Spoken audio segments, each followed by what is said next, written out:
السلام علیکم دوستو میں ہوں فاروق ملک اور آپ دیکھ رہے ہیں ہمارا یوٹیوب چینل پیش خدمت ہے آج کی ویڈیو۔ دوستو ایک دفعہ کا ذکر ہے کہ احمد گھر کے نزدیک ہوٹل سے کلچے خریدنے گیا تو دودھ پر روٹیاں لگانے والا ہر ایک سے اکھڑ انداز میں بات کر رہا تھا۔ اسے اکھڑ پن میں کبھی وہ نان جلا دیتا تو کبھی کچا نکال دیتا۔ گاہکوں کا رش بڑھتا جا رہا تھا۔ پہلے سے موجود گاہک بھی اسے جلدی نان لگانے کا کہہ رہے تھے، جس سے وہ نان والا ہر ایک سے تقریباً لڑنے لگتا تھا۔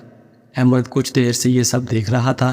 جب احمد کی باری آئی تو نان والے نے احمد کے لیے کلچے تندور سے نکالنے شروع کر دیے۔ یہ کلچے کافی حد تک لال ہو کر جلنے کے قریب ہو چکے تھے۔ احمد نے کلچے دیکھ کر نان والے سے کہا، تم ماشاءاللہ بہت اچھے کاریگر لگتے ہو۔ اس طرح کے کلچے جو جلے بھی نہ ہوں کوئی عام آدمی نہیں لگا سکتا۔ اپنی تعریف سن کر اس نے احمد کی طرف دیکھا تو احمد نے اس کا حوصلہ بڑھاتے ہوئے مزید کہا، اس پورے علاقے میں تمہارے جیسا استاد نہیں ہوگا۔ دوستو یہ بات سن کر تندور والے کو جیسے بھرپور توانائی مل گئی۔ یکدم اس کا مزاج خوشگوار ہو گیا، چہرے پر مسکراہٹ آ گئی اور اس نے کہا، بیٹے اگر سب لوگ تھوڑا سا صبر کر لیں تو انہیں بہترین چیز ملے۔ وہ دن اور آج کا دن جب بھی احمد نان والے کے پاس جاتا ہے وہ اسے ہمیشہ بہترین کلچے لگا کر دیتا ہے۔ ایک دن صبح احمد نان خریدنے کے لیے گیا تو دیکھا کہ دکان پر بہت ہجوم تھا اور اس کا شاگرد تندور میں نان لگا رہا تھا اور وہ شخص بیٹھا ناشتہ کر رہا تھا۔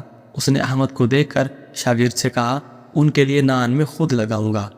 یہ کہہ کر اس نے جلدی جلدی ناشتہ ختم کیا اور تندور پر آ گیا۔ باقی کھڑے لوگ احمد کو وی آئی پی شخصیت سمجھ رہے تھے۔ احمد سوچ رہا تھا کہ میں نے نبی کریم صلی اللہ علیہ وآلہ وسلم کے صرف ایک قول پر عمل کیا کہ دوسروں سے اخلاق اور شفقت سے پیش آؤ، اس کے بدلے مجھے اتنی عمدہ اور خاص توجہ ملنے لگی تو اللہ تعالیٰ کا شکر ہے۔ کیوں نہ ہم سب لوگ اسی طرح اخلاق سے لوگوں کے ساتھ پیش آئے تاکہ ہماری بھی قدر و منزلت میں اضافہ ہو۔ اللہ حافظ۔